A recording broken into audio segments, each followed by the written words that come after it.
Hey guys, welcome back to our YouTube channel. It's your girl, Frankie. And Sammy. And today we are going to talk about things that happen, that are part of our lives every day. So for those who probably seen videos of me or know about me, I have lupus. And Samantha has. I have type 1 diabetes. So that's why we thought this video was really important. This is us. This is kind of like why we're really good friends now, like us having diseases. So I had got questions previously in our first video. We kind of did a Q&A, but a lot of those questions, they were about my disease or whatever, but a lot of you guys didn't know that Samantha has diabetes. So we'll kind of just answer some questions that were given to us. So the question is, when did you get diagnosed? I was diagnosed when I was 16, and I was March 2013. And I was diagnosed just recently, this past October. So October 2019. Yeah, Go first. What is diabetes? Diabetes is when you can't, when your body can't process sugar. Okay. Like your pancreas doesn't do its job. So lupus is an autoimmune disease that basically attacks his body. So like we have antibodies that are supposed to fight against like all the bad things, but my body basically fights itself. I also had dealt with lupus nephritis, and that was a kidney disease. And currently I have fibromyalgia due to my lupus. So I got a whole lot of going on, a whole lot of. So it says, what annoys you about having lupus? Lupus. And It does feel like pretty new to me. I guess you'd say it's been a few months now. But the only thing that's really hard is giving myself shots. There's I don't know if you guys know, but when it comes to diabetes, there's different types, type 1, type 2, so I'm type 1, which means my pancreas does not work at all. It does not do its job, so I'm insulin dependent. I have to give myself shots every morning, before every meal, before bed. So it's a lot to have to give myself a shot multiple times throughout the day, and I have to prick my finger to check my glucose. So, it's still hard to this day. I don't know. So what annoys me about having lupus is just everything, I think. I don't know if you guys can see, but I have discoloid. My face is red. And I don't know, I feel like everybody cares about their appearance, and it does bother me when my looks do change.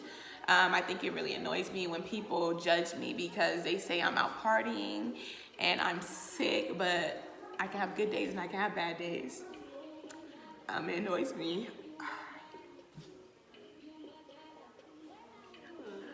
When I'm moody, I'm irritated because I'm in pain. I'm irritated with my baby, and he didn't do nothing to me, but as a mom,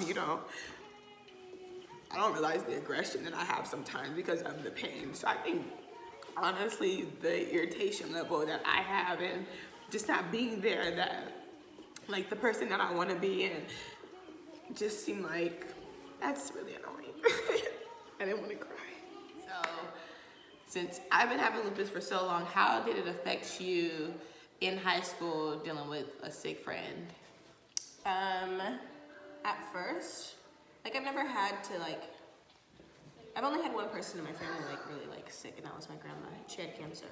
But having a best friend and someone so close to me, dealing with being sick every single day, in and out the hospital, just always in pain, emotionally, physically, mentally, just going through it. It was a lot, but she taught me things and helped me be stronger. And I don't know how someone I would always say I don't know how she does it. I really don't know how. I would always what can I do? And there was nothing I could do. I would always want to take some type of pain away from her, something to just ease her. So it was just, it's hard. There was a point where Frankie had to go through chemo and her hair was falling out, and I've never had to like experience and like see like all of that. It was just, You love me. I love you. I love you. So me and a group of girls, we called ourselves the Fab Five. We did something at school. We made this big poster with Frankie's name on it, had the whole school dressed up in purple, because that's the color for Lupus. And we had balloons and like facts about Lupus, and we just made awareness to like the whole entire school about it, and people came up and like signed a big poster for her, and it was just, I just felt like, I don't know, we needed to do something for her. And I loved it. Everybody know I like being center of attention. So when the day was about me, it was on and cracking. But honestly, it was so cute because they were trying to hide it, but I still didn't know what was going on, and it was just this beautiful day. And I was in contact with her mom, and we had like... See, I love that. Like, if you're taking, like, when people take the initiative to, like, contact my mom, because y'all know I love my mama, so when you do that, I mean, you really love me. Like, you're really trying to plan something. But it was just, like, cool. Like, I don't know. I really love that. They really love me, and I love the Fab Five, and even though we got older and we're kind of doing our own thing, I really appreciate you guys, and I will never forget that. So I love you so much. That was so cheerleader like, and I love you so much. Such a cheerleader. When Lupus like affected our relationship, our friendship. Yes, there was. Where you felt like I wasn't there for you. Yes. So I think this is like years in me having lupus now. I've been having it for a couple of years, but I was always in and out the hospital, in and out the hospital. So I was at UCSF, and that's where all my care was given. And then I wasn't expecting everybody to come see me in San Francisco because that's the drive. So if you did come, it was like, oh my God, thank you.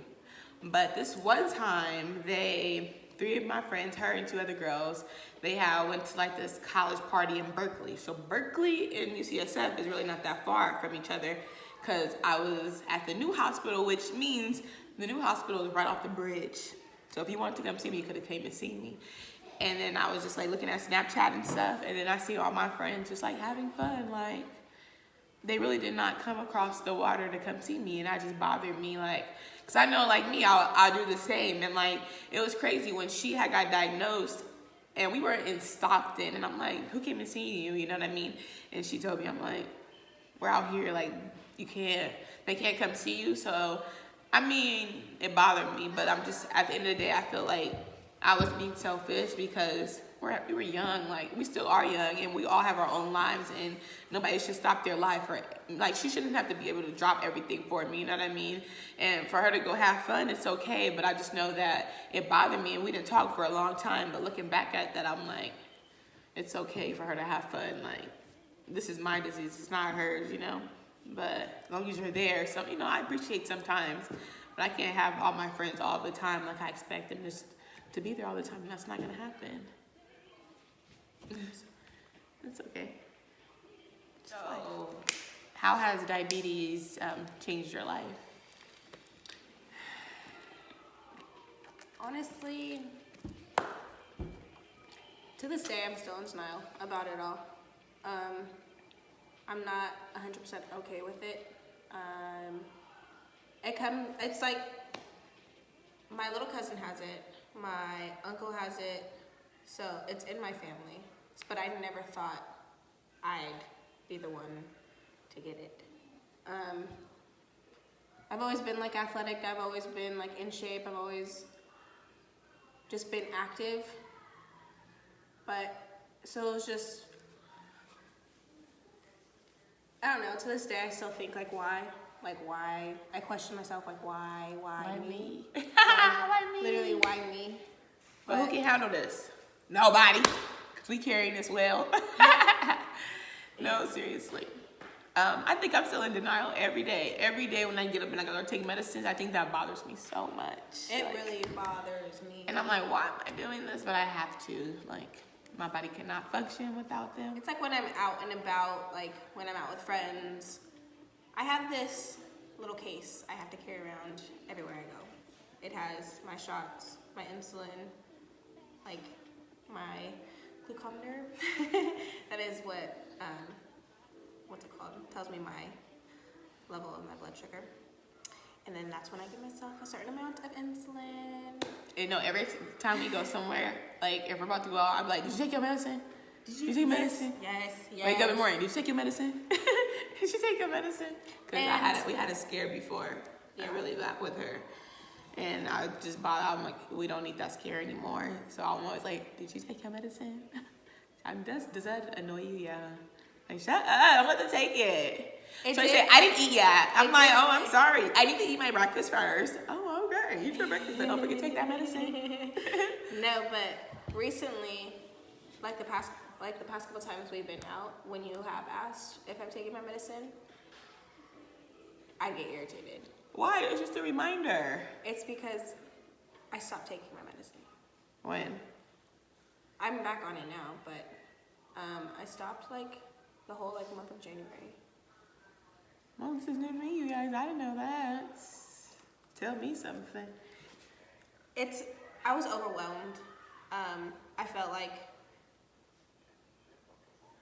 I was like alone in a sense, like no one like I could talk to someone about it, but like at the same time, like they're not the one giving them a shot like multiple times a day. Like my fingers were hurting because I have to prick them, and there's so many spots I can do it. It's like repeating in the same spot over and over again. It's painful. But it's like, everyone's like, oh, let me do it. Check mine. I'm like, I think it's a joke. It's not that. It's funny. But thing is that I used to give myself shots too, so I know exactly what she's talking about. I think I had the clot on my kidney. I did chemo, had surgery, kidney biopsies, the whole shebang. And when that happened, they had to constantly give myself shots. And it was embarrassing. Like, why are you looking? Like, I don't know. I don't feel like, and the thing was, I don't feel like I should have to go to the bathroom and give myself a shot. Like, Exactly. Why? I know it's whatever, but I don't feel like I should have to walk away. But you want to walk away because you don't want people staring at you, and you don't want to feel awkward, and it's just a lot. But I didn't know she just stopped her medicine. I didn't know that.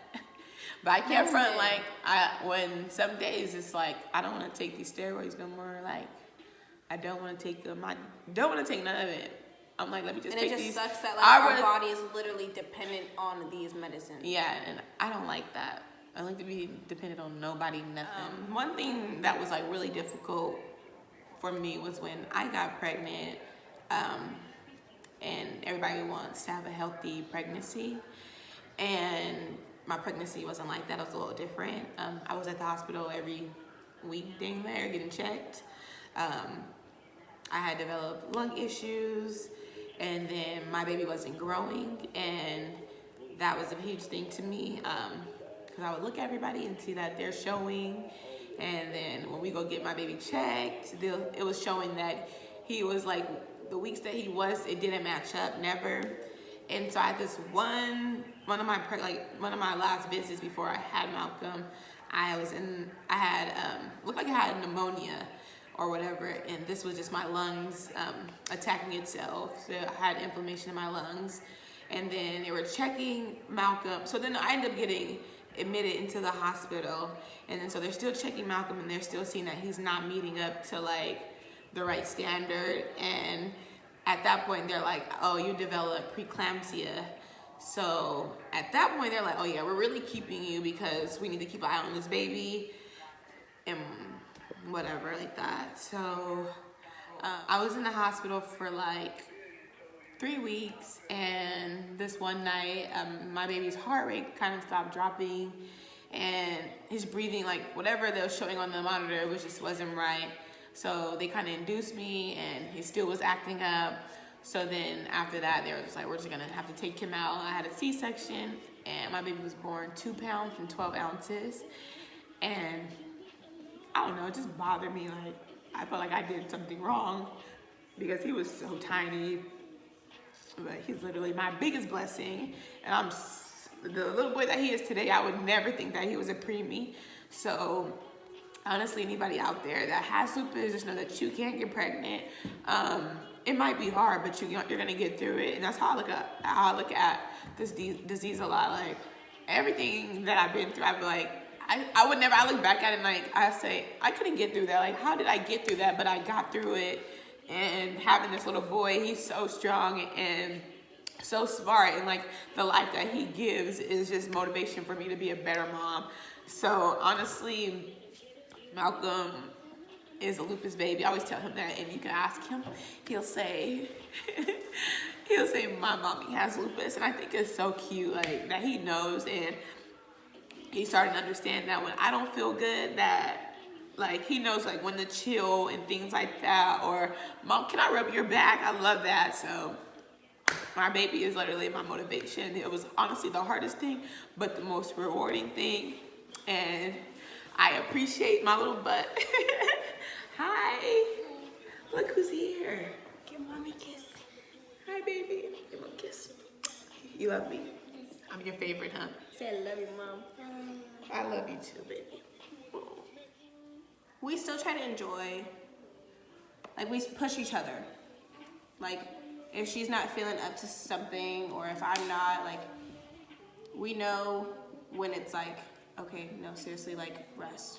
Or no, it's like, come on, like don't let it like take over right now, or like, you know, like, and I appreciate that, because like I'm hard on myself, and I keep everything in my head, and like I don't know why I feel alone when I have so many people around me to like uplift me and stuff. Because they're not going through it. Even honestly, even if they were going through it, it's just like it's just your life. So it's right. I don't want to like put it on to somebody else the way I'm feeling or anything like that. But I don't know. I'm just really thankful for this relationship and our friendship. Me too. And I just think that I want everybody to know that it's okay to live your life. We only have one. Have fun. The older I get, the more I realize that have fun. Live your life. I mean, it's okay to complain sometimes, but get up and go do something, even if it's going outside to get some fresh air. Because I know a lot of us, when I'm down, I'm in the house, in the dark, and that means rest only. So when I do get to go outside, I enjoy it. Appreciate life. Yeah, I appreciate it more. Yeah. Aww. Yeah, appreciate life, you guys. You only have one. Enjoy it. Mhm. And whatever. And I know there's a lot of people that's going to watch this. If whatever disease you got, please comment it below. Yeah. We appreciate that. Like, we Let us know appreciate your stories. Yeah, and what do you go through, and things that make you feel better or whatever. Because what makes me feel better is calling her, my mom, laughing. And like you know people, like you have friends that have lupus. Yeah, and stuff, I do. Like Sparkle and stuff. I have a friend, one of my friends, I don't really Jasmine. have Because the person that I know that has diabetes, she's older. She's my godmom. Yeah. And she's my mom's best friend. And then we're best friends, and she got type 1 diabetes too. We supposed to be friends. But like if any of you guys do, like feel free to comment. Like we can talk. Like I'm up to like communicating with people who have it. Yeah, because she doesn't like, I haven't been, yeah, you know what? Now that we're speaking of this, we're going to look into support groups for her. Because I have some for me. I mean, I have my cousin and my uncle and stuff, but like people more. And then we my need to age. find like walks or something for you, because I give a walk. Not this year, hopefully next year. We're trying to do it every other year. Mm-hmm. So we need to get some things for Samantha. Yeah. Because this is all new to her. It so is. We're going to hold her hand and walk with her as she walks in life with this disease. And that's that. But thank you guys for watching. We appreciate you. We love you. And let us know what you want to see. Yes. We'll be back with another video. Period. Period. Po.